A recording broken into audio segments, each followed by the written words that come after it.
مسله دا ده چې مونږ ته غریب ښکاري، سخا ټماټر راته په گاډۍ کې ښکاري چې دا سړی خو مونږ له دا خو کرپشن کوي. امرود سخا پراته دي، هغه پکې چې ته یو امرود دوه واچول په ګوتې کې اخ راته ښکاري، مونږ وایي دا خلک داسې بد کوي. او دا دلته چې په غټو غټو عهدو ناست دي، په هره اداره کې په هره اداره کې د الف نه لامه پورې د ا نه زډه پورې هغه ټول د کرپشن پیداوار دی. هغه برتی شویم په دې کرسۍ راغلیم په خیانت سره دی، او چې ناست دی نو خیانت کوي، او کار یې خیانت دی، خوراک څښاک یې هم دقه دی. هغه ته څوک هېڅ نه وایي، هغه له خلک اعزازونه ورکوي، اعزازي ډیګرۍ ورته میلاویږي. او دا غریب چابړي مار دا کرپشن کوي، دا غلا کوي، او ګاډۍ وله واړوه او فروټ وله توی کا، او چې دی نو د هغه سره زیاتي او ظلم کوه، او دا بلا چې په کرسۍ ناسته دی چې هر څه کوي که ده وکړل ده کړي دي. نو ستاسو د خولې نه یو خبره راووته چې دا بدعنواني ولې راځي، وجوهات یې معلومول پکار دي. که دیاړي مار دی او چابړي مار دی، هغه هم خیانت کوي، کرپشن کوي، بدعنواني کوي. او که بادشاه دی او یا په یو لوی کرسۍ ناست دی، هغه هم بدعنوانه دی. د اعلی نه ادنا ټول یو حال دی زمونږ، الا ماشاءالله شته پکې بعضې خلک.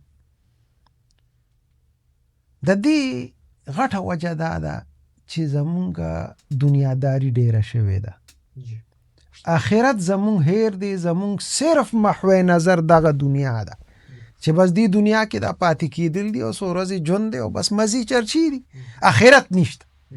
اوس که آخرت چا خپل مخې ته که نو هغه به ذره بر خیانتونه کي، ځکه د قیامت په ورځ پیغمبر علیه الصلاة والسلام به ولاړي.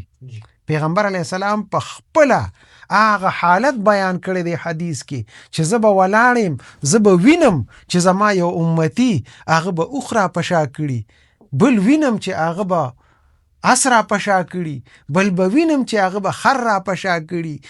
یعنی چا ډیر بوج او چا لږ بوجونه، او ما طرف ته به راځي او ما نه به امداد غواړي، خو زه به ورته ووایم چې ما تاسو ته خپل حق در رسولی دی، ما حق ادا کړی دی، ما خو تاسو ته خبره کړې ده چې زما په دین کې، په دین اسلام کې د کرپشن ذره بر گنجایش نشته.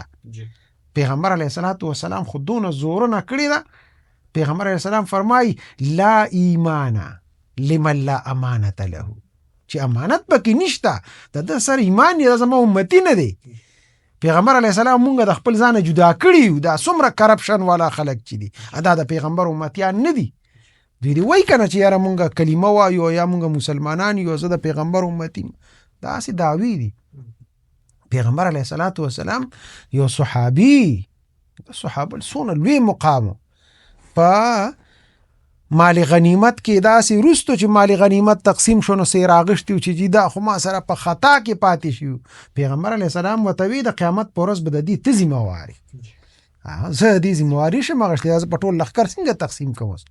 پیغمبر علیه السلام دومره احتیاط کړی دی او څومره وعیدونه بیان کړي دي بیا د دې لپاره چې کوم سړی کرپشن کوي، بدعنواني کوي، غلا کوي، د دې لپاره پیغمبر علیه السلام څومره وعیدونه بیان کړي دي. ګوره پیغمبر علیه السلام فرمایلی دي چې څوک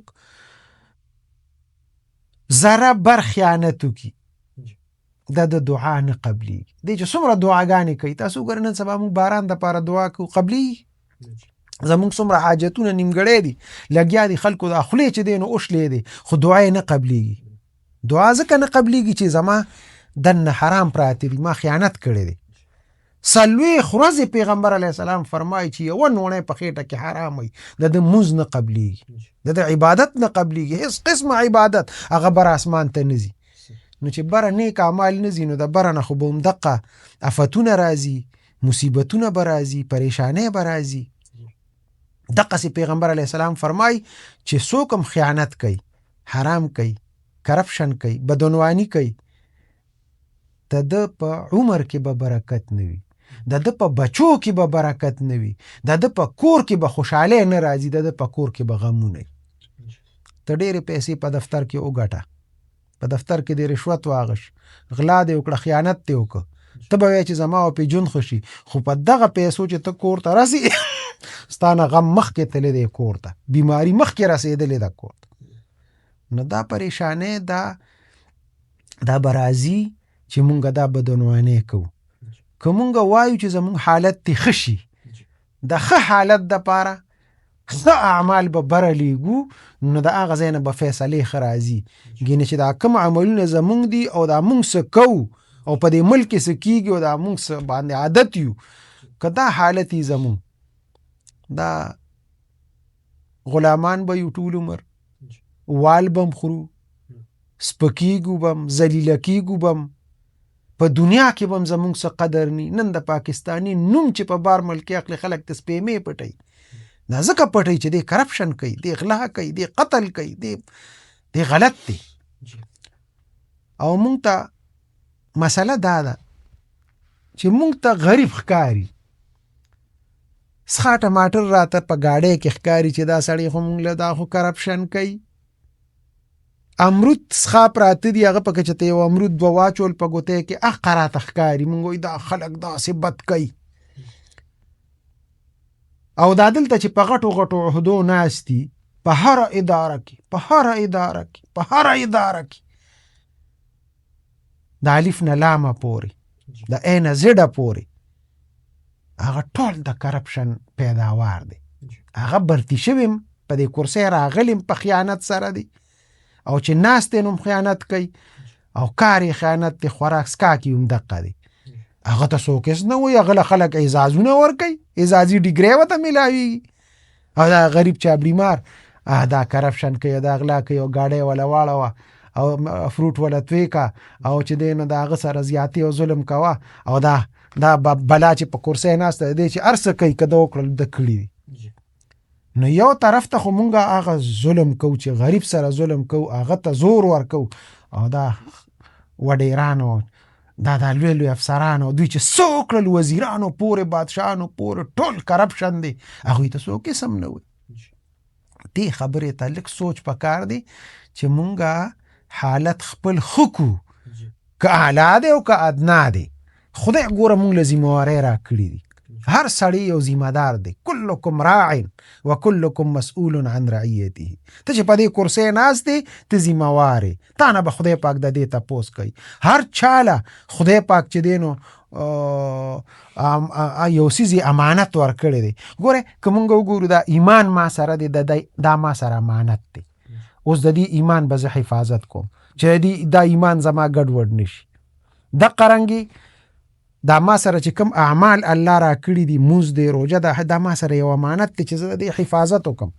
که عبادات دي، معاملاتو طرف ته راشو، زما مور ما سره امانت دی، زما پلار ما سره امانت دی، زما ښځه، زما بچی ما سره امانت دی، زما ګاونډي ما سره امانت دی، زما یار دوست چې دی نو هغه زما د امانت دی ما سره، چې زه د دې خیال وساتم.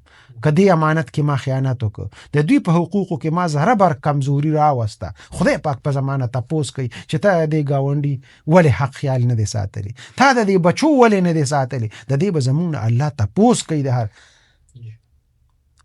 نو چې تپوس زمونږ نه الله کوي او یو ورځ را روانه ده او ایمان هم په دې وي، دا چې مونږ داسې زړور لګیا یو نو زمونږ ایمان نشته په دغه خبره. دا ما په اول کې ته وایي چې زمونږ محو نظر صرف دنیا ده، آخرت زمونږ هیر دی. دا سترګې پټېدل او دقه حساب کتاب شروع کېدل، بس دا به کېږي. خو که مونږ دغه طرف ته خیال وکړو، بیا به چې دی نو مونږ ذره بر خیانت نه کوو. خو دغه طرف ته زمونږ خیال نشته، آخرت مونږ هیر کړی دی، دنیا ده او دنیا ده او دنیا ده. دا کرپشن به هم ډېرېږي، دا بدعنوانۍ به هم ډېرېږي. په خپل حال باندې رحم وکړو. دا اوس چې کم خلک دي، ګوره اوس هم زمونږ حالت ښه دی، بد نه دی. ګورئ را روان وخت ډېر خراب دی، ځکه چې زمونږ را روان نسل هغوی ته مونږ ښه میسیج نه پرېږدو، هغوی ته مونږ ښه لار هغوی ته نه ښکاري. وګوره هغوی وایي دا ټول کرپشن دی. نن ماشوم ته مونږ خپل زوی ته وایو چې راځه په فلانکې اداره کې برتي ده او زه دې نوکر کومه او 1 لاک روپۍ غواړي او 2 لاک او 10 لاک غواړي. دا زه بچي ته څه میسج ورکوم؟ غرض دا چې سبا به ته په دغه کورسۍ ناست ته به همدقسې کې. نو دا زموږ را روان نسل به څه کوي؟ په خپل نسل پر روان وخت باندې رحم پکار دی، پر روان خلکو باندې رحم پکار دی، خپل مستقبل د بچو خکول پکار دی، د روان کشر کول د هغوی ښه تربیت پکار دی. او ښه تربیت دغه دی چې زه د هغوی دپاره یو نمونه آیډل وګرځم چې یاره وګوره په دې کورسۍ داسې خلک هم ناست شته چې الحمدلله هغه پاک خلک دي. وګوره لګیا دی خپله سرکاري ډیوټي کوي، خپل چې دی نو لګیا دی حلاله روزي ګټي. داسې مثالونه خو جوړ کوو مونږ چې یاره وښایو دي خپل را روان نسل ته چې یاره داسې خلک شته په دنیا کې.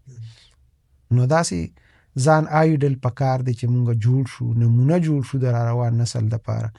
که دا ونه کو را روان حالت زمونږ نم ډېر بدتر را روان دی او بیا چل نه راځي. او دغه کشران دا به په مونږ باندې لعنت کوي چې زمونږ مشران دی خدای تباه کی چې دوی مونږ ته کرپشن پرېښی دی او کرپشن یې راته ښودلی دی، دوی مونږ ته صحیح لار نه ده ښودلې. الله دې د عمل کولو توفیق راکړي.